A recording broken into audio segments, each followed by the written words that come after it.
Yeah. But I'm happy to see you on. Thank you. Thank you. And hi, Angie and Nathan. Hi, how you doing? We are, thank God, doing really well. And the We wake up family? in the morning, we're healthy, so that means we're good. Yeah. Amen, amen. Yeah.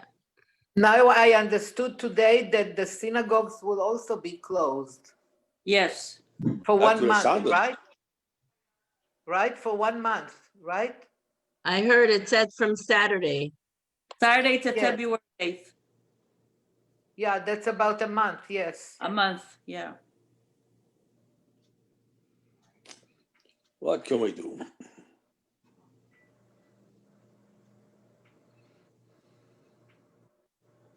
Yeah.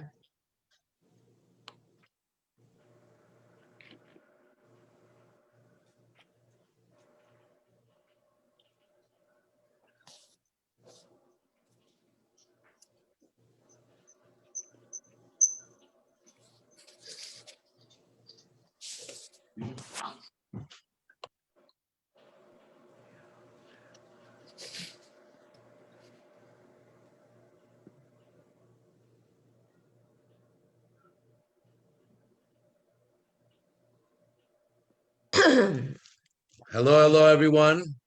Hi. Good evening. All right. Nice to see you. I hope you see us clearly. This is our first part of the journey around the Jewish world in 2021. Just when we found out that we're going into a bit of a deeper lockdown, and many people's minds are on the vacations that they may have taken in the past years in sunny places, whether it be Florida, the Caribbean, or as a common destination, Mexico. So we decided we want to start this year On the bright side. to bring a little bit of our imagination of being in Mexico. But as always, our main purpose is to be warmed up by how Jewish life is warm and vibrant and alive, even in the corners of the world where we wouldn't think that there is Jewish life going on a local level and obviously beyond with tourists and other things like that as well. So as Mexico is a big country, and there are a lot of parts of Mexico, and people have been to many places. We are very excited tonight to have with us the rabbi of Puerta Vallarta. Rabbi Schneer, you have to unmute him. Rabbi Schneer. No, he's unmuted. Oh. I'm unmuted. I don't know if I pronounced it right 100%. You can tell us the true... I think you have to be here for a little while to be able to pronounce it right. If you I'm can't sorry? get it right, then you didn't have enough tequila. Okay. And you need to come down for a little longer. Okay. I just want to say that it's so beautiful to see so many wonderful, happy, joyous looking souls from Montreal. You guys are in lockdown and you probably have snow. Life is still good, it seems like. So that's good. Baruch Hashem, we are very lucky. We have a beautiful community in Montreal, a very special community. And despite the hardships, we stick together. We're there for each other. And but we feel even more blessed and appreciative when we start learning about Am Yisrael Chai, the strength of the Jewish people, wherever they are. And we've gone already from Hawaii to Singapore to the Congo to Dubai, United Arab Emirates, to Utah, to Newfoundland, this little place in Canada. So we're happy now to go to a sunny destination, but more sunny for you and your wife, two great people who have come to Puerto Vallarta just a few years ago, 4 years ago, and have already established and picked up and grown. So we want to be able to learn tonight a little bit about the history of Jewish life in Mexico, or the Pacific Ocean part of Mexico, and more about yourself and what's Puerta Vallarta, what's going on, what was there before you came, what's there since you've been there, what's Jewish life like. So maybe Family life, everything. exactly, maybe just first introduce yourself. Tell us a little bit about yourself and how you ended up in Puerto Vallarta. I mean, if I would have had that on my list, I may have ended up there, but somehow wasn't available when I was going out. Well, there was nobody here when you were probably going out. Pretty new place.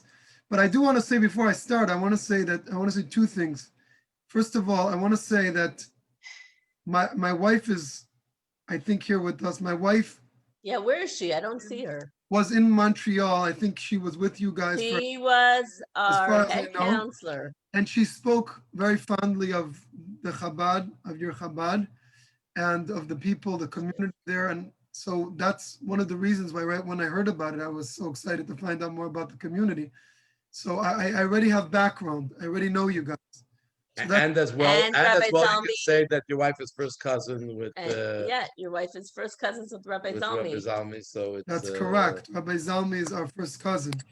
Yes. So that's the first thing. The second thing I want to say is that the sages tell us that b'makim shemachshavte shaladam shamhun, which means the place where a person puts his mind and his willpower, his desire, it's in that place that he finds himself at that moment.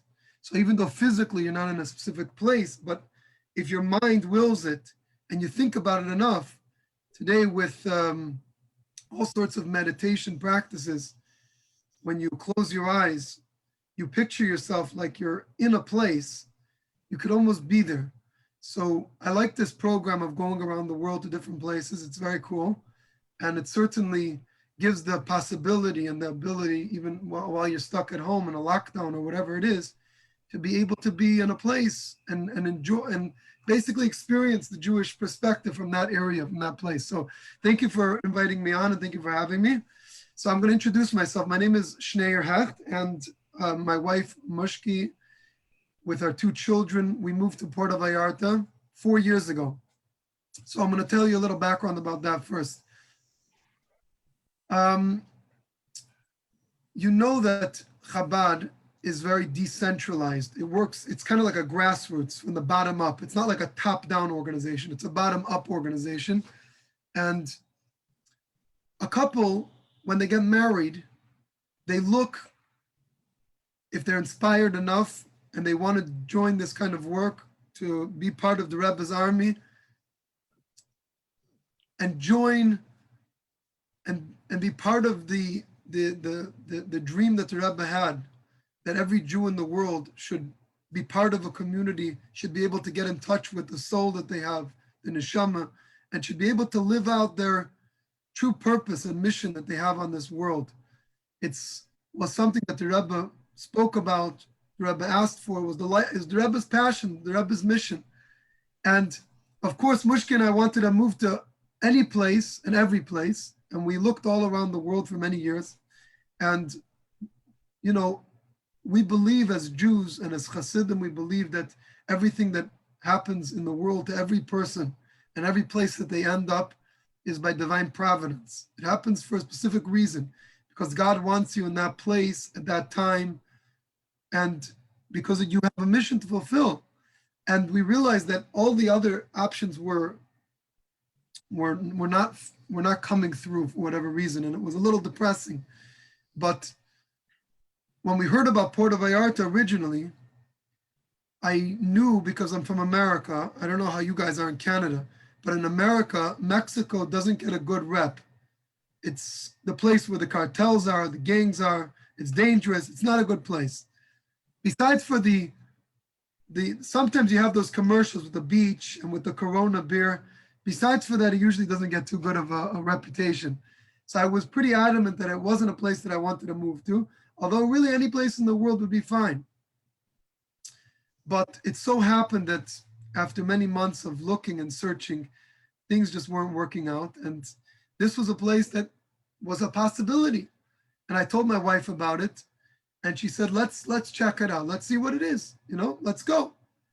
So we picked up after Passover in 2016, 4 years ago, and we arrived in Mexico, in Puerta Vallarta.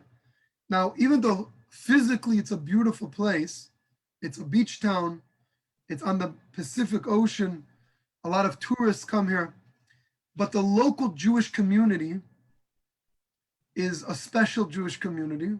It's almost like a family for us. It's so close-knit. There's about 100 to 120 Jews that live here full-time, but at the time we didn't know any Jews. We knew of 2 or 3 families, and that was it. And each of them told us there's not many Jews here. You're wasting your time, Rabbi. Go back to America, find something better to do with your life. If you want to come for a vacation, it's a great place. But to come to establish a Jewish community, it just didn't make any sense, really. If you crunch the numbers, it wouldn't make sense. But of course, Chabad is beyond the numbers. And if the Federation would come down and they would crunch the numbers and see if it's a place that could support a community and a place for a full-time rabbi, certainly they would never send a rabbi here. And the proof is in the pudding, because there is nothing here. There's no reform, there's no conservative, there's nothing. There's no Jewish denomination here in Puerta Vallarta at all. Nothing. So you can imagine a Jew who's living in Puerta Vallarta, it means that he's a Jew it doesn't bother him that Rosh Hashanah and Yom Kippur, there's not going to be a place to go pray. It doesn't bother him that by Yizkor, he's not going to be able to pray for his loved ones. And it doesn't bother him that if he dies, God forbid, there won't be a place to bury him. None of that bothers him. So in that way, the Jews living in Puerta Vallarta, really, the only one who really cares about these Jews living here in Puerta Vallarta, it's really the Rebbe. Because they're so far removed from the Jewish identity and from the Jewish experience that, I mean, it's a nice place to live, but spiritually it's missing. It's missing a lot spiritually. And that's the type of place we came into, really. And we moved there 4 years ago.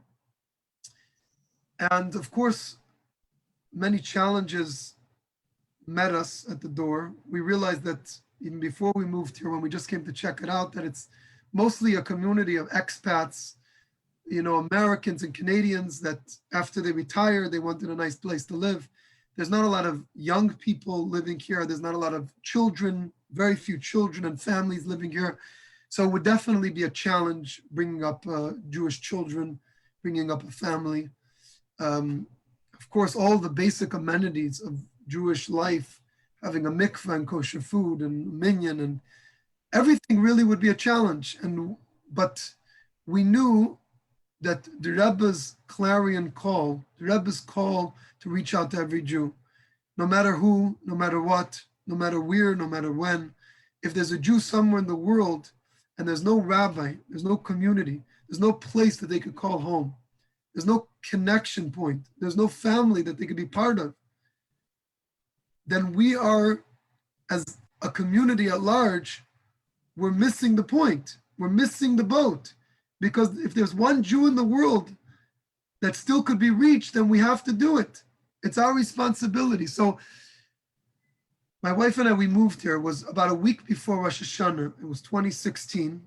And we didn't know what to do. We were thinking, people were telling us that we should go to a proper Jewish community for Rosh Hashanah and Yom Kippur. And after the high holidays, we would come back and we'd be able to start off the year and start building a community. But we thought to ourselves, there's a few Jews that we do know. And what's going to be with them? They're not going to have a Rosh Hashanah and Yom Kippur service because we decided to move somewhere else for Rosh Hashanah. We thought that even if we don't have a minyan, we should still at least try to do something for Rosh Hashanah and Yom Kippur. So we put an ad in the newspaper, the local newspaper, the English-speaking newspaper. And it was a week before Rosh Hashanah. None of the hotels really wanted us to bring in kosher food, but we did find one. And we advertised that we're going to have a service and we're going to have a Rosh Hashanah dinner. And sure enough, the night of Rosh Hashanah came and we had about 30 Jews show up. of course, it was a real boost to our confidence, because not only did 30 Jews come, almost 10 children came, and that was one of the things that we were really worried about. And I have to tell you, when we first came here to check out the place, we really weren't sure if it's going to be the right thing for us for those very reasons. And my wife and I, we came to New York, and we wrote out a long letter by the Rebbe's resting place. And we asked the Rebbe for a blessing. As you know, a tzaddik, even after his passing, still has the Jewish world on his fingertips. He's in heaven, he's close to God, but he still cares about the community that he shepherded for so long. And whenever there is an issue, whenever there's a problem, you pour your heart out. And that's what we did. And this was that night on Rosh Hashanah was really the opening moments of our shlichus, when we knew that we were being watched, we were being taken care of. The world is not run by chance. The world is not run by the data and statistics. The world is run by God. And God knows that when you're doing God's work and you're bringing Jews closer to God and to their spiritual awareness, then everything will work out. And thank God for the last 4 years, it has worked out. And thank God a community has formed, a beautiful Jewish community. So I want to tell you a little bit more about the community, and then I'm going to get back to Rabbi Krasniansky to take over with the questions or with the dialogue. Some of the things that happen here, and I put together a little slideshow of different things that happen in our community. And God willing, we'll be able to. I'm going to show it to you afterwards, because I want to share with you some of the interesting things about Puerta Vallarta in general and Mexico as well, just the Jewish community in Mexico, besides for Puerta Vallarta. Because the community is so small, it's between 100 to 120 Jews that live here full time. It's almost like a very small, it's like a Jewish family. It's a very close-knit family. We're all close, we're connected, we're in touch on a regular basis. We're always there for each other. And that's really the type of community that it is. We have a small Jewish school that happens once a week, a cheder, or you call it Hebrew school. Once a week, all the children from the school, from the Jewish children, which is about 10 Jewish kids altogether, and about 7 that are ages 3 and up. They get together before COVID, obviously, every single week on Wednesdays. And I'm going to show you a picture of that as well. Slowly, a shul emerged, and in the winter, we'll have a minyan on Shabbos and on Friday nights. And in the summer, we have only the locals that are here, but it's primarily because it's a tourist type of place, and because it's beautiful weather in the winter. In the summer, it's very hot. So we have, besides for the local Jewish community that's with us all year, we have the winter residents. Some people call them snowbirds. They come from Montreal, like you guys. They come from Toronto. They come from all different cold places. And the people will come. They'll buy a second home, or they'll rent a place for 4, 5, 6 months of the winter, and they'll live here for the whole winter. It's very beautiful. And most of those Jews are more traditional. So it really boosts our community. The community really gets a Jewish spiritual boost during the winter, because a lot of these people, they join us on Shabbos and they join us at other times, and it really creates a warm, close-knit Jewish community throughout the year. So that's my little introduction about our community and about Mushki and I, about our children. And obviously, I didn't mention this, but basic Jewish amenities like kosher food we got from Mexico City. We get a shipment once a week of kosher meat and chicken in the winter. In the summer, we get it a little less often. A mikvah, where Jewish women have the obligation to go. We don't have a mikvah as of now. We use the Pacific Ocean to use for the mikvah, which is not as romantic as it sounds. It's quite scary at night, but it is what it is for now. And my wife takes other women there. So that's really some of the things that happen here in Puerta Vallarta. And of course, I'm going to share with you some of the programs and events, some of the accomplishments that I think are very important for Jewish communities at large, but that have happened here in Puerta Vallarta.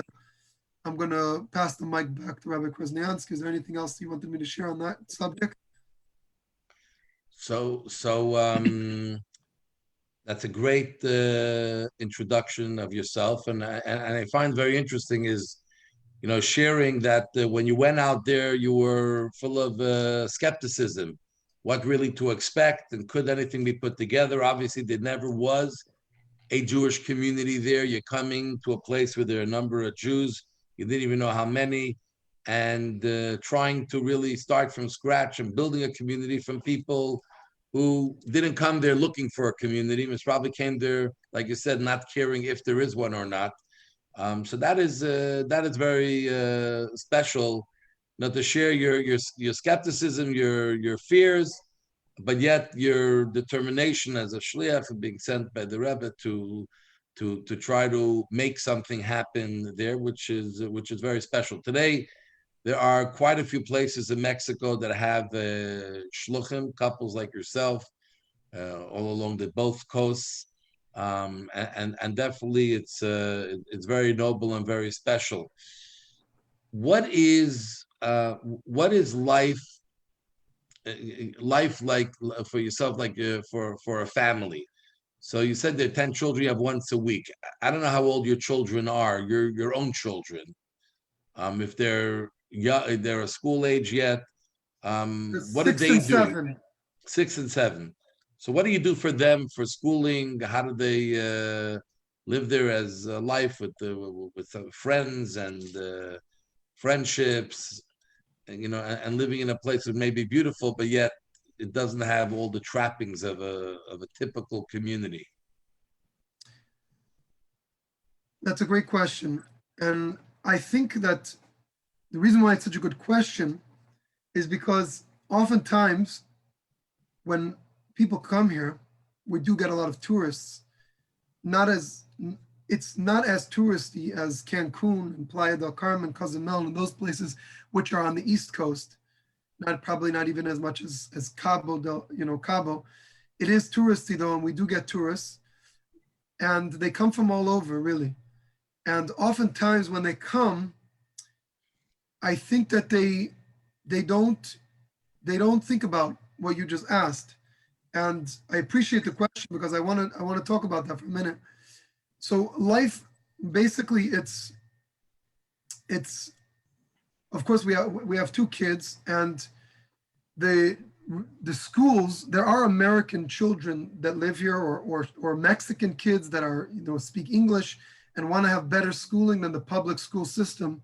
And there are schools for them here. There's the American school and the Canadian, the British American school that teach English and other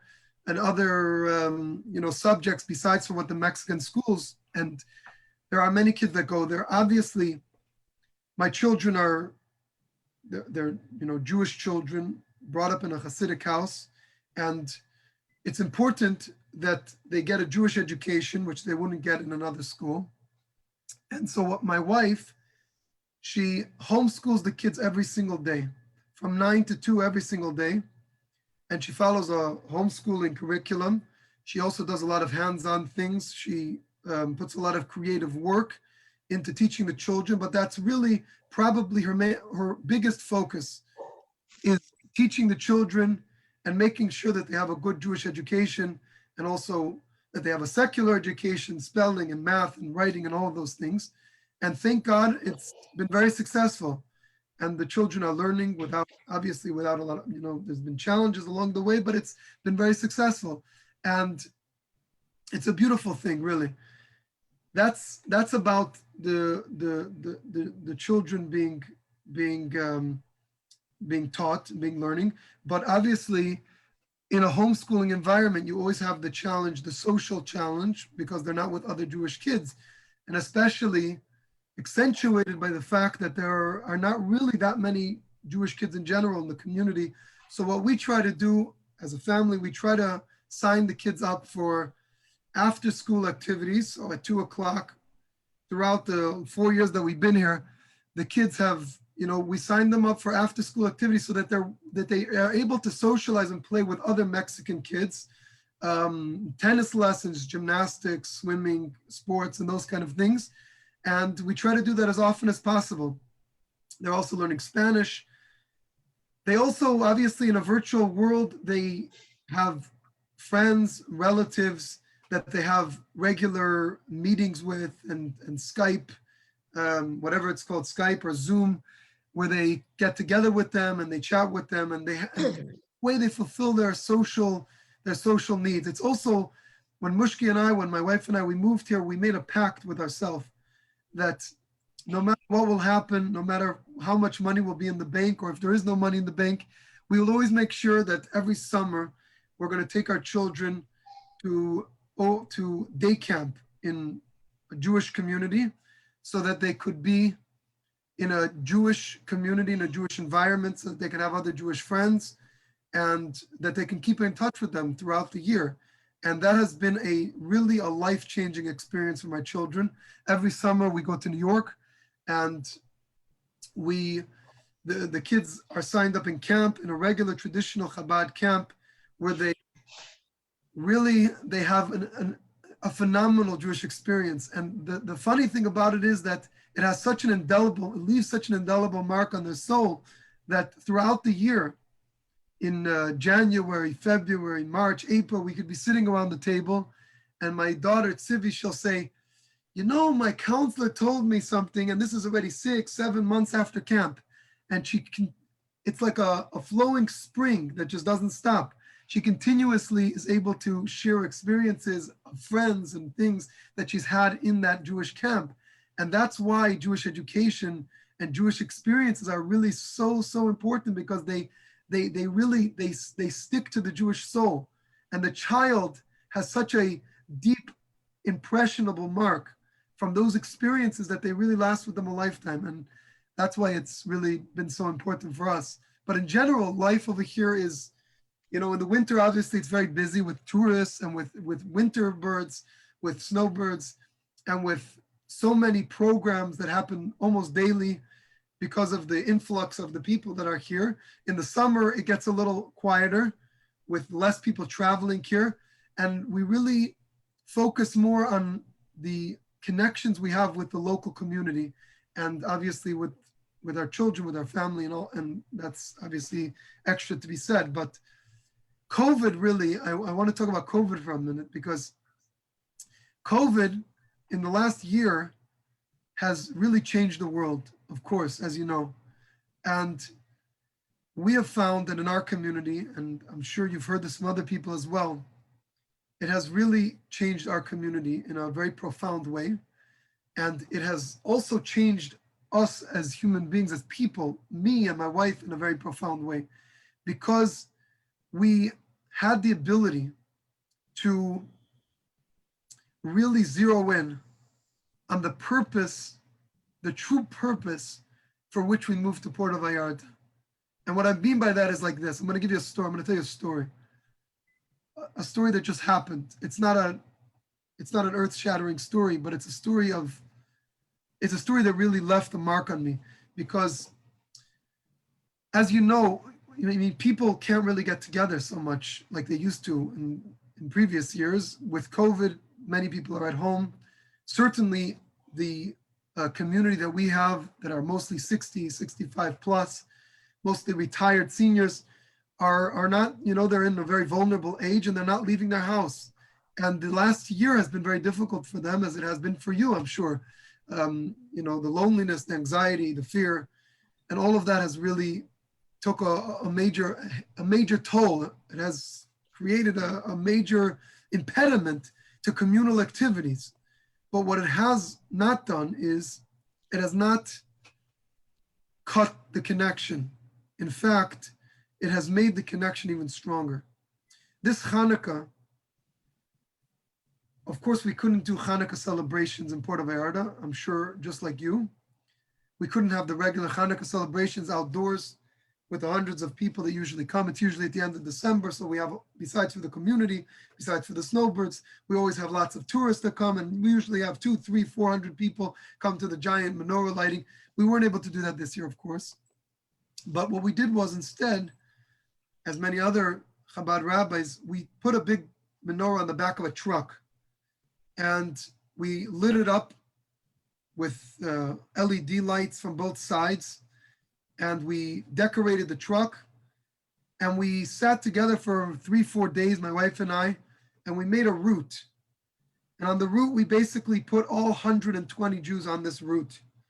It's Jews living in many different neighborhoods in many different places, but we made a route, and every day over the 8 days of Hanukkah, we tasked ourselves with the goal of stopping in front of every single Jewish home in Puerta Vallarta and making a personal Hanukkah celebration with every single Jew in Puerta Vallarta.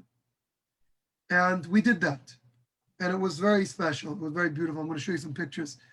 But one moment really touched me very deeply, because we started off, we got on the truck around 6 o'clock as it starts getting to be sunset in Puerta Vallarta. And we got on the truck, and we just basically, we gave everybody an exact time we're going to be in front of their house. So everybody knew exactly when we were going to be there, and we kept to the schedule. We knew exactly how long it takes to get from each house. We mapped it out, and we organized it. So everybody was waiting basically out in front of their houses as the truck pulled up. And we got out, we had a juggler, and we had a boombox with loud Hanukkah music, and we had latkes and donuts that we gave to each person.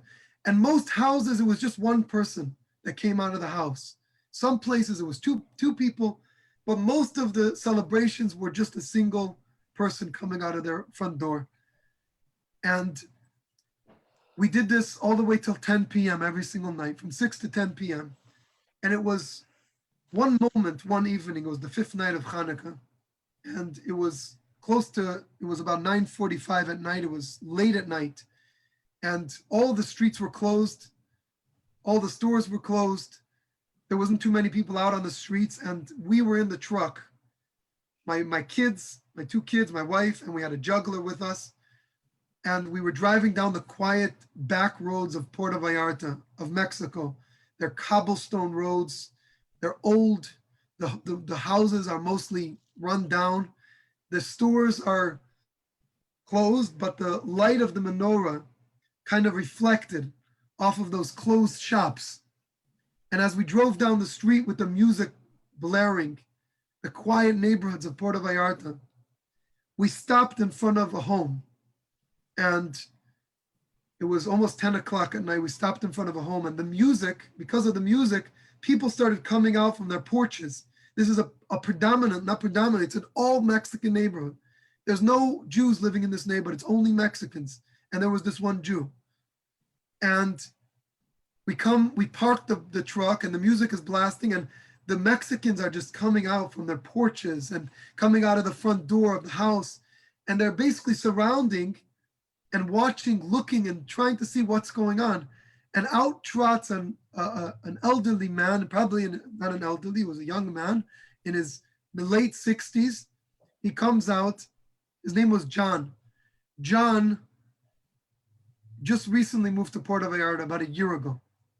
And he moved just before COVID started. So unfortunately for him, most of his time in Puerta Vallarta, even though he was dreaming of this fairyland retirement where he would sit on the beach in a relaxed, laid-back lifestyle, reality hit and COVID hit. And he ended up being stuck in his house, lonely, living alone, not knowing anybody, not knowing any of the community, just not knowing anybody. And sure enough, that night, the 5th night of Hanukkah, we roll into his house and we're dancing, we're singing, the music is, and we're wearing masks, of course, and we're dancing around without touching. And I hand him a donut and a latke, and I asked him to come and light the menorah. We had a gas menorah. We were lighting the menorah at each place and then putting it out. And I see as he's lighting the menorah, he's crying. And I look at him and I say, John, it's Hanukkah tonight. He says, he looks back at his landlord who's standing behind him. And his landlord says something that blew my mind. His landlord says, she looks at John and she says, John, did these people come all the way out here just for you? And he starts to cry. He says, you know, the last few months have been so difficult and so lonely, but I see that there's light. There's light, there's warmth, there's love. And he said, thank you. And I turned to my wife and I said, who would make sure that John would have the warmth of the lights of Hanukkah to light up his frozen soul on the night of Hanukkah, if not for the Lubavitcher Rebbe, if not for the Rebbe? Who would make sure that a man living in the middle of a Mexican neighborhood, out in the boondock somewhere, away from a Jewish community, away from everything, would have his soul lit on the fifth night of Hanukkah? It's only the Rebbe that was able to make sure that Jews have this ability. So that was my story, and that was really a moment of truth. It was a moment of truth for me, because I know that even though the big giant communal event doesn't take place, but that connection, the pure connection, the human connection is so relevant, it's so powerful, and it's accentuated in COVID. We have the possibility now to be able to connect one-on-one with each other, with the community to a community, with the community to the rabbi, with the rabbi to the community in such a powerful and deep way. So, wow, incredible to hear, you know, the type of work and every single Jew is important. And you know, talking about lighting up someone's life. Tell us a little, share with us, you come to Mexico, the people who are living there, they're not natives, obviously, they moved there from various places around North America or other parts of the world. And you set up shop and you have a community forming, a shul. How do people react? Do people get more involved in their Judaism? Do you find people even living there are embracing more, are doing more mitzvahs, are identifying more, are growing more in their Judaism?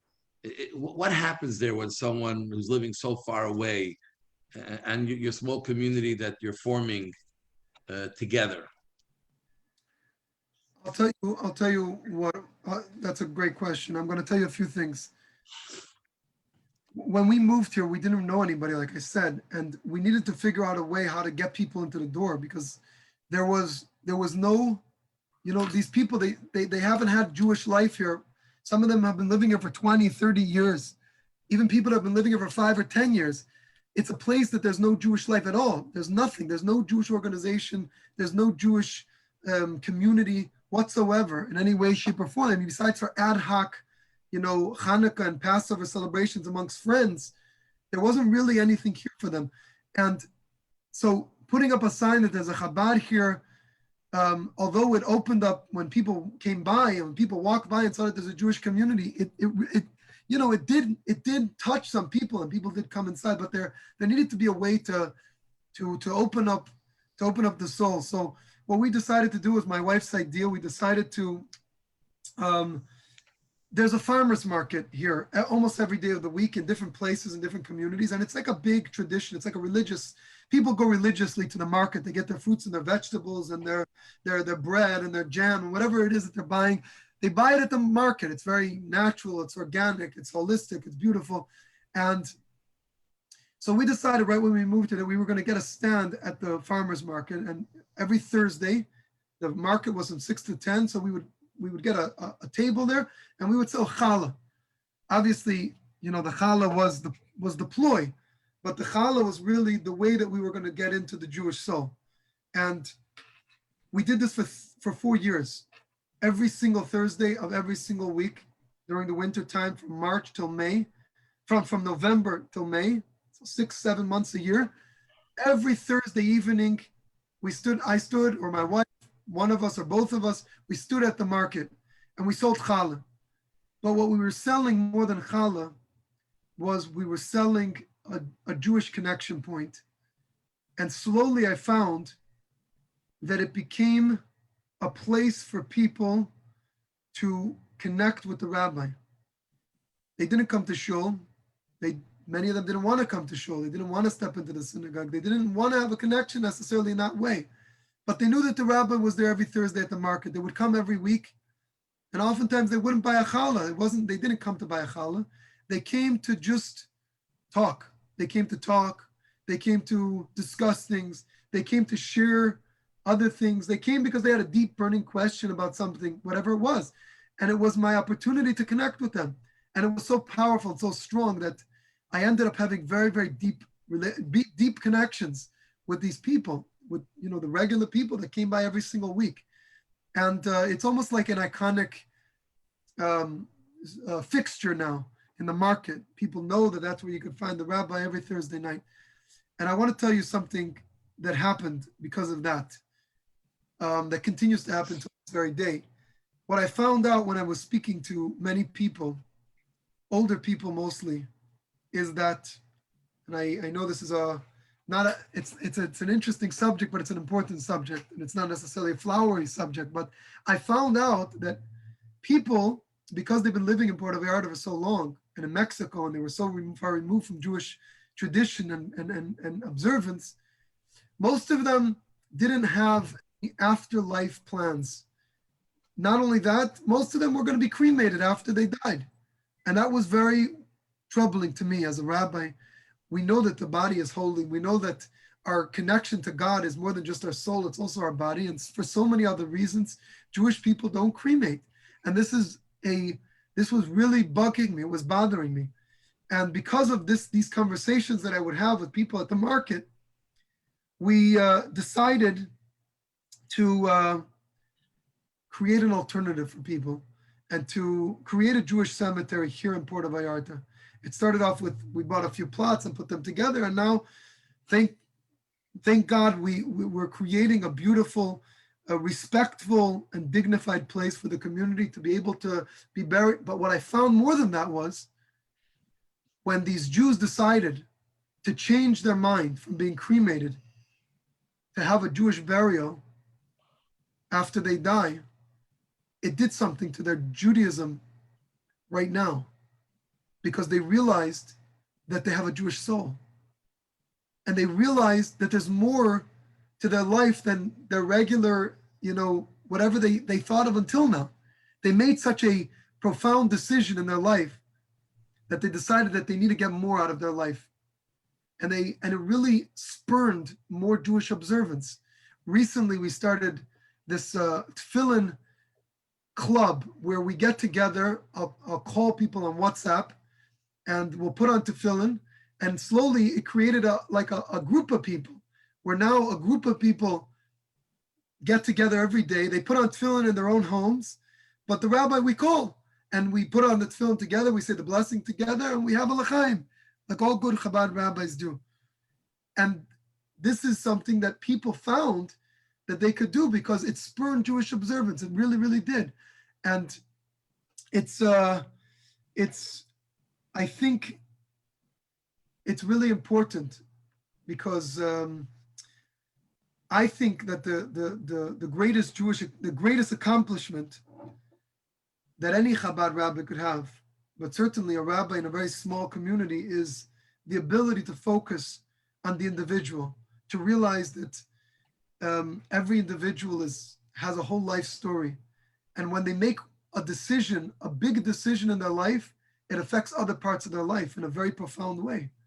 And this decision that they made already now, thank God, more than 10, almost 10 Jewish people decided not to be cremated and to have a Jewish burial. That has created for them the ability, and it pushed them that their Jewish observance while they're living should be stronger. And it has, because really it's important to focus not so much on the big community, but on the individual. And I think COVID has given us that silver lining, and being in a small community, that has given me the ability to realize that this is something that is attainable, to reach 120 Jews and to allow them to have life-changing experience, Jewish experiences that light up their soul and give them a direction, a purpose, a mission, a reason to wake up in the morning, to be inspired, to be excited. That is something that is so beautiful. And that is something that I wake up every morning knowing that I have the possibility to create that in other people's lives.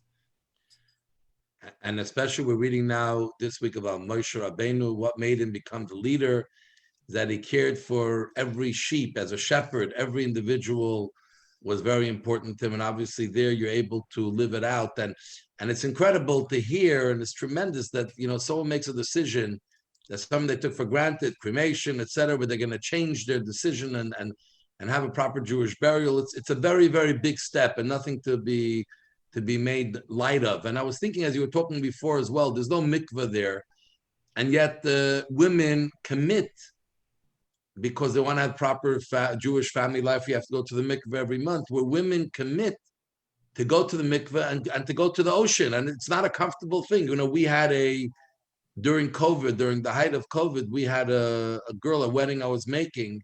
It was in the summertime, and the mikvahs, there were a lot of issues with the mikvahs here. And we arranged that she went to a lake. Not all lakes are good. It was a big to-do, and it was a lot of work that I had to do to get her to go there and make it happen, and obviously find the privacy. And I imagine to take someone out to the ocean because they want to keep the mikveh, that's a big step for people to make. And it's commendable. It's here we have a beautiful mikveh, and it's not so easy to get people to commit. While here you have people making big commitments in their Jewish life when it wasn't even part of their calculation of why they even went to live in Puerta Vallarta. So it's definitely something to be proud of, but it's something inspiring for us here as well. It's a huge commitment for a woman who didn't necessarily grow up observant and who has been working on her Jewish observance. I know there's a family here in Puerta Vallarta who they're working on making their kitchen kosher, and the woman, they have two children, but the woman wants to go to the mikveh, and every single month it's an excruciatingly difficult process, and she is committed to it, and she does it, and it's really beautiful. It's really an inspiration not only to others but to us who even though it's difficult, but we would do it nonetheless because we know that that's the right thing to do. And it's been an incredible journey. I have to tell you that you said if it was on the list you might have moved to. You said it as a joke, but Puerta Vallarta, it's a town of about 300,000 people. We have, as I said, about 100 Jews, 120 Jews that live here full time. And really, it never was a place that Americans and Canadians came to ever. It was a Mexican fishing village. And until the 60s, they shot a movie here.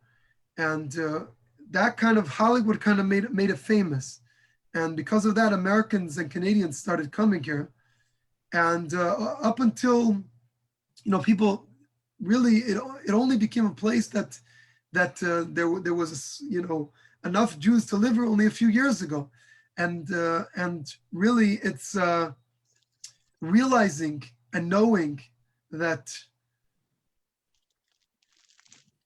everything that we do and every one mitzvah that we take upon ourselves to do, every mitzvah that we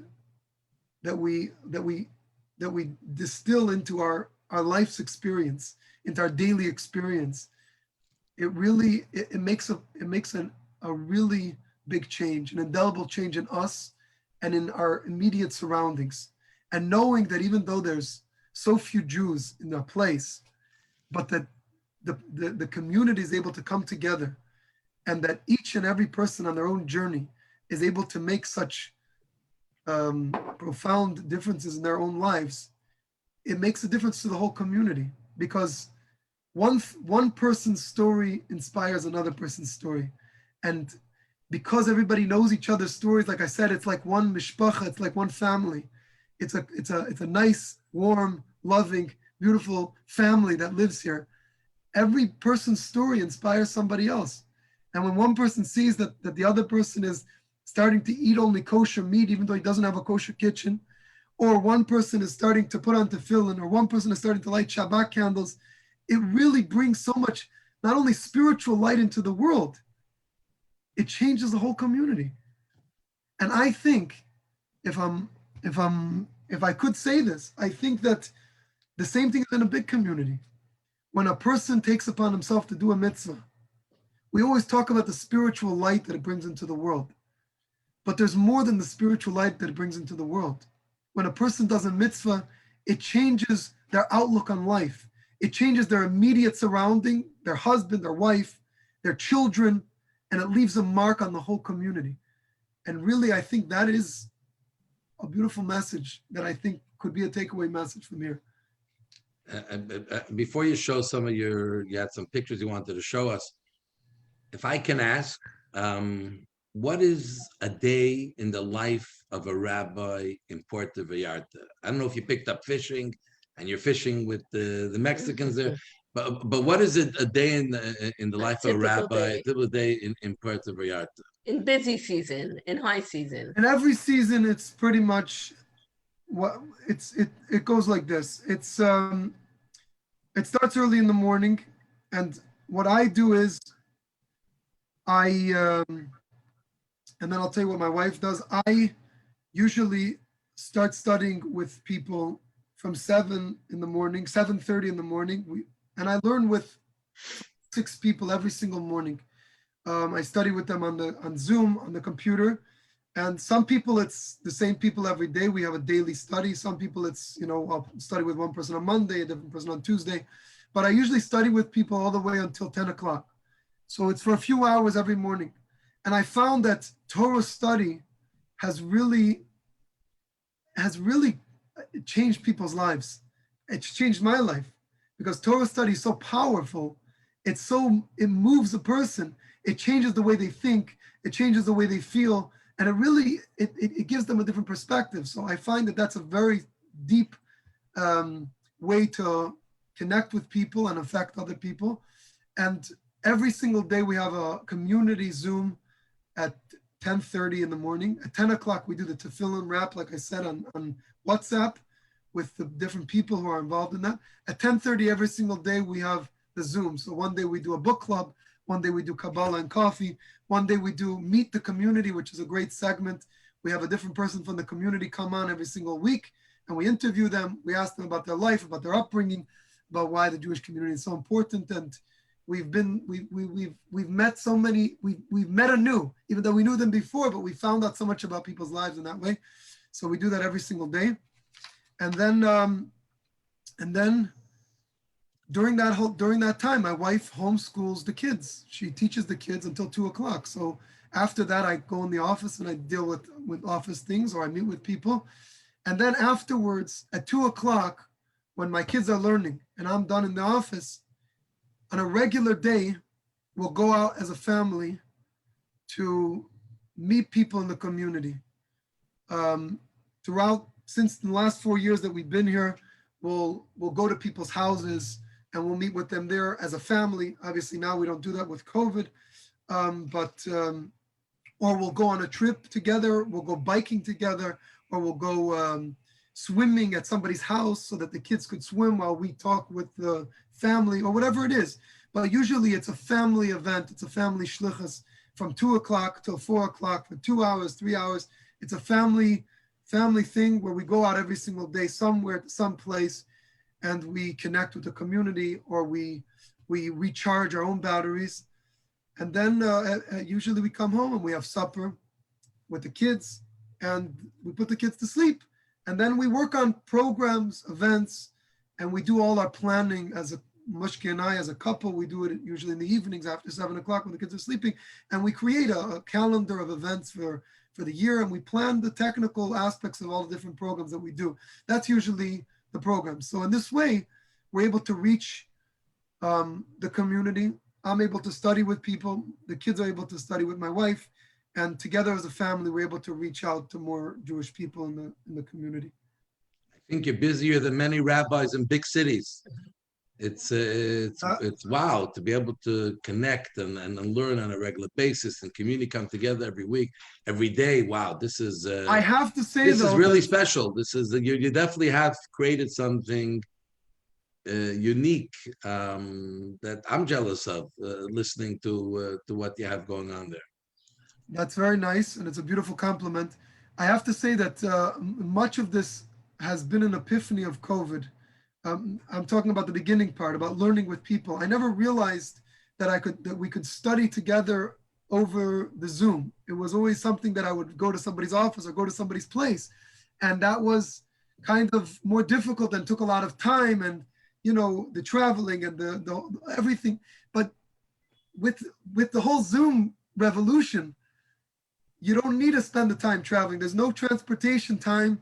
You just click on and click off and you're on, and then the next one's on. So it's really been an eye opener. COVID has really connected in so many ways, people with people, but has brought the community closer. And I feel that as in the small community, I said this in the beginning of in COVID, I realized that, a rabbi like you, Rabbi Krasniansky and Mrs. Krasniansky, the Rebbe sent you to Montreal, and you have so many people to work with. You have tens of thousands of Jews, and to be able to reach every single Jew is a painstaking process. It's not easy, and in that way, it's a more difficult job than people like us in the small communities have, where the job is a lot easier. Yeah, there's no question. It's much clearer of who you're. How are the relations with the Jews and the locals? Is there any anti-Semitism? Are you able to do all your Jewish things very publicly? And people, Mexicans are very religious. They're Catholics. Are they? Do they like How to did you see know these that?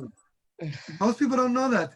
Yes, that's a good point. Mexico is a very religious country, and Jalisco, where Puerta Vallarta is, in the state where Puerta Vallarta is, the most religious state in all of Mexico. So people are very, very religious, very religious. And I found that because they're so religious, we don't live in the Middle Ages anymore.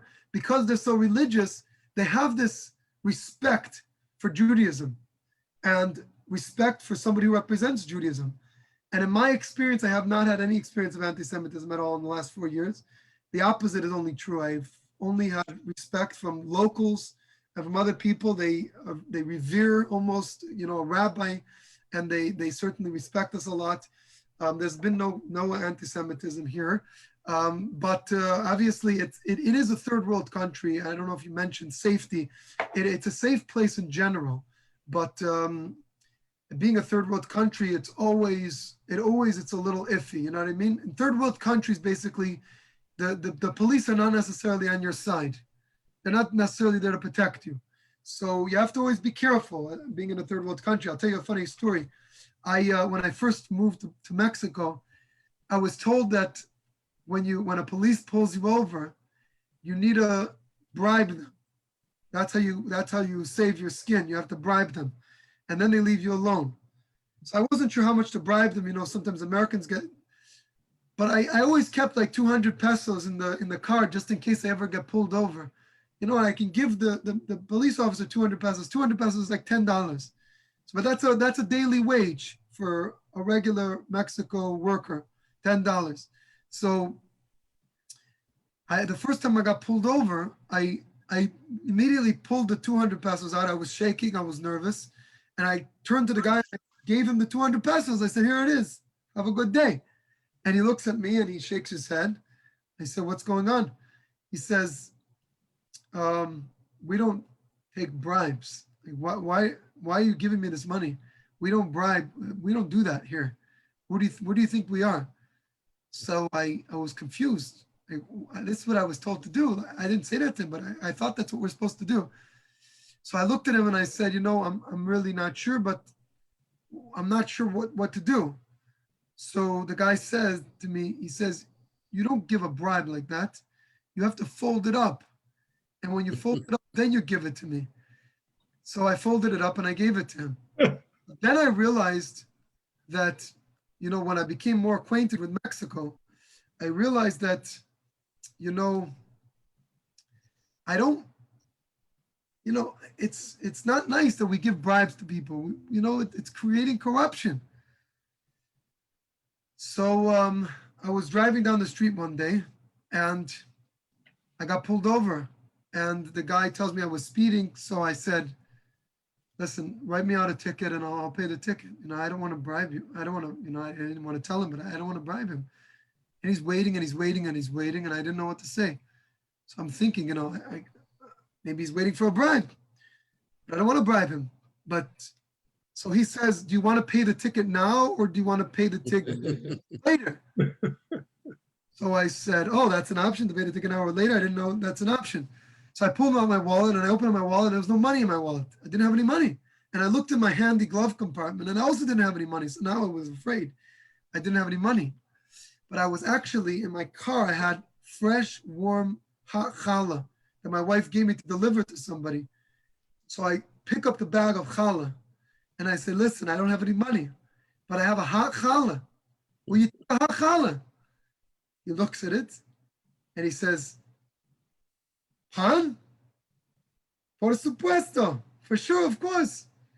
He took the challah, and from then on, I always keep a challah with me in the car. and I never had any problems since then.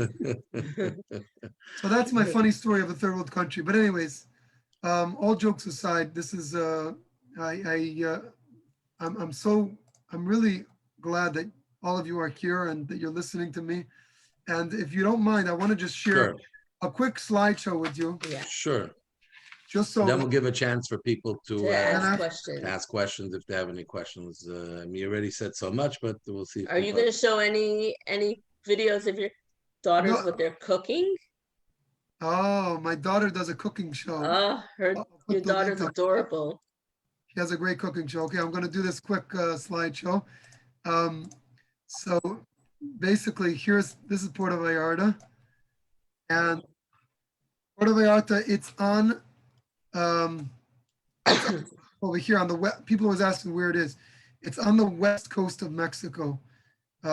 So Cancun is all the way on the east coast. This is on the west coast. So you see, it's right under El Paso, almost a little, like over there.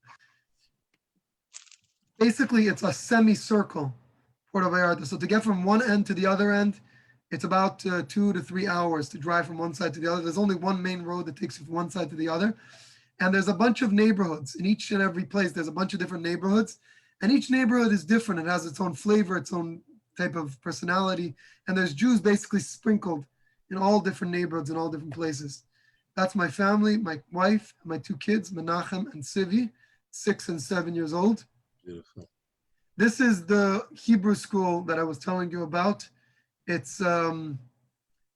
happens every week on Wednesdays, and the kids, that's their social interaction. Also, the kids' only Jewish experience, connecting them to their heritage and their Jewish, the Jewish culture, which is very important. We made a little kosher store so that people could come in and buy kosher products. Mainly the meat and the chicken is the main thing. A lot of families here started buying only kosher meat and chicken, even though they don't necessarily have a kosher kitchen, but they started with one step at least to start, so we have a little store where they can come and buy. We expanded it now on Fridays. My wife has like a little kosher deli. So on Fridays, people could come and get all the things that they need for Shabbos: challah, chicken soup, kugel, that kind of thing, dips, gefilte fish and chicken and all schnitzel. So that's something that people could do. This way they could celebrate Shabbos in a more beautiful, in an easier way. Jewish life in Puerta Vallarta, bris milah, mezuzahs, and all kinds of interesting things. Hanukkah celebrations, generally outside of COVID. Purim, we do every year a Purim cruise where basically we get together on like a cruise, and we read the Megillah and we celebrate. It's very special. It's a beautiful way to bring in the Megillah. Passover, we usually do it at a hotel because it's usually a lot of people. And in general, just Jewish kind of programs. This is an art program where people made a silk screen of a Jewish symbol that they were able to make on their own and then hang it up in their houses afterwards. We brought down Rabbi Muli, Yitzchak Muli. this is the Jewish community in Mexico City. That's a whole different presentation for itself, but the Jewish Jews ended up, Jews started coming to Mexico in the early, actually in the early, in the mid 1500s, after the Inquisition, or during the time of the Inquisition. That was the first time Jews started coming to Mexico. And this is one of the synagogues in Mexico. Mexico City is a big Jewish population. About 80,000 Jews live there, with restaurants and kosher stores and yeshivas and all kind of stuff. This is the farmers market that I was telling you about, that we stand at every single Thursday, and we get to meet people and speak to people. This is the Jewish cemetery that we just started. It's still under construction, and that's what it's going to look like, hopefully, when it's finished and complete, God willing. During COVID, right when COVID hits, a lot of the local Mexicans were stuck without food because most of them rely on tourism. So we partnered together with the Vallarta Food Bank, and we distributed food each week to all the Mexicans that were. We gave out food packages before Shabbos and before the holidays to people in their homes, so that they would be able to celebrate, even though we weren't able to celebrate with them. This is the story of John that I told you about, and the menorah on the back of a truck.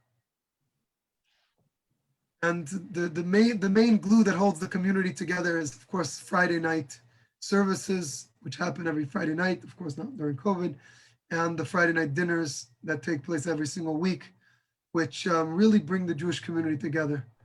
So that's the presentation. And That is, open for questions, Q's and A's. before questions, just tell us, and we know your wife, how capable she is, seeing her here in our Chabad, in our camp, and in a Chabad couple, or going to a new community, the husband and wife are a full partnership. Like sometimes we say here, the wife is even more than what the husband accomplishes, the wife does. So what you said was unbelievable, how I'm sure she's with you worrying about the community, but yet really being there for the children and focused on that, which is not easy. We know that, but maybe you want to just give a little shout out to your wife, which I'm sure she deserves that plus more. I have to say that certainly the backbone of everything that we do here is certainly my wife, and of course the fact that she's disciplined in that way, that she knows that her primary focus is to teach our children, is very commendable, because even in such situations, oftentimes there could be, on the forefront of the mind, you could think, that there's are things that are more important than that. And, there's programs and activities and all sorts of different things that need to be done. And in this situation, she's very disciplined about it, and she teaches the kids every single day from 9 to 2. Obviously, in very busy times like Hanukkah or Pesach, they have vacation. We have parent-teachers conferences every single night.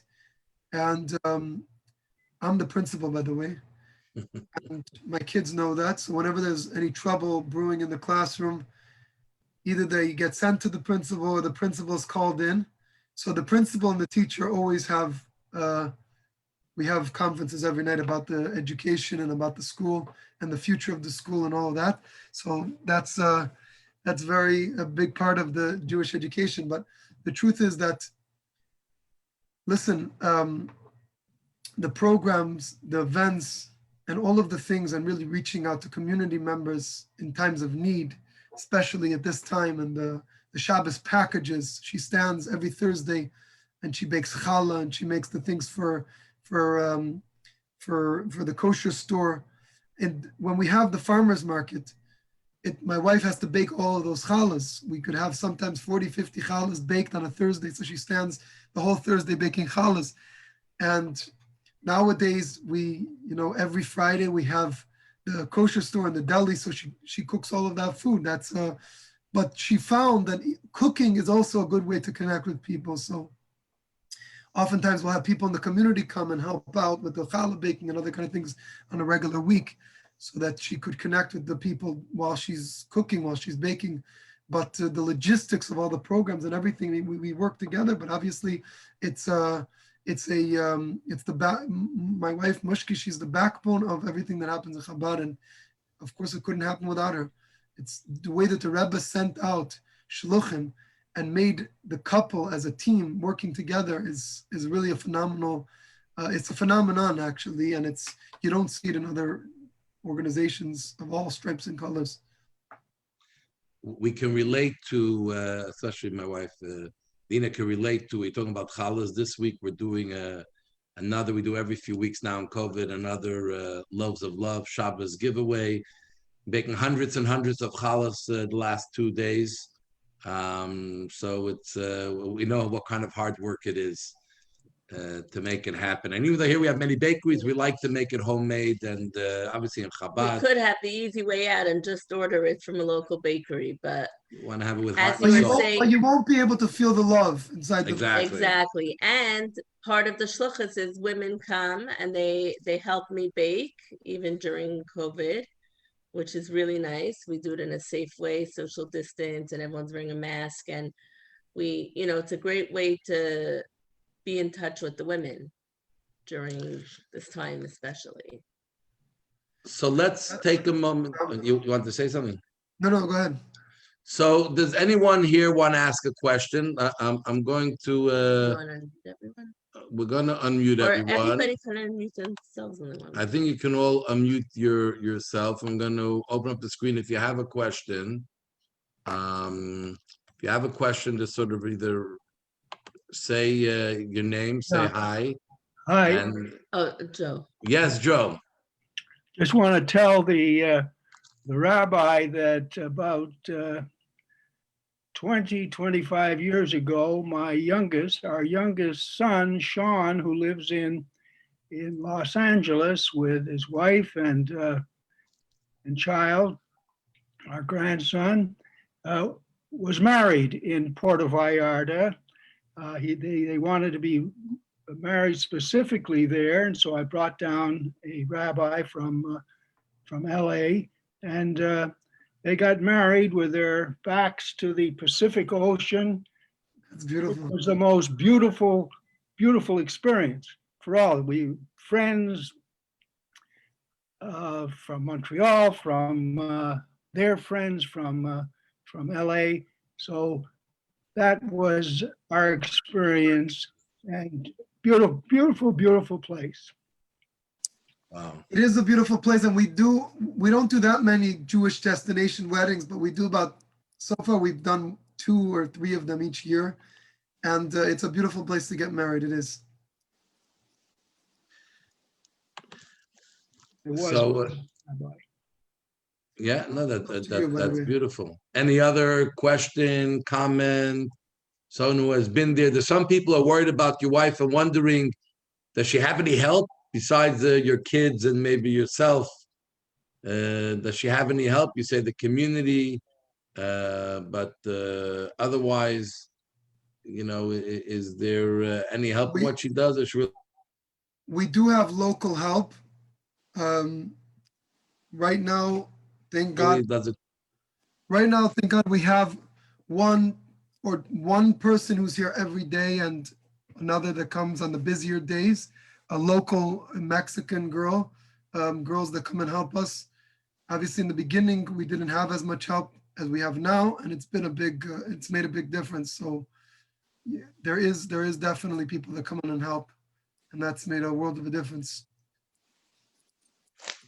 Yeah, Very nice. that's beautiful. Any other questions? Any other questions or comments, or even Yashikayach, if you want to say how you listened here, how it inspired you while you listened here, give encouragement. It's not easy living far away when there are less tourists coming, and the regulars who would fill up during this time.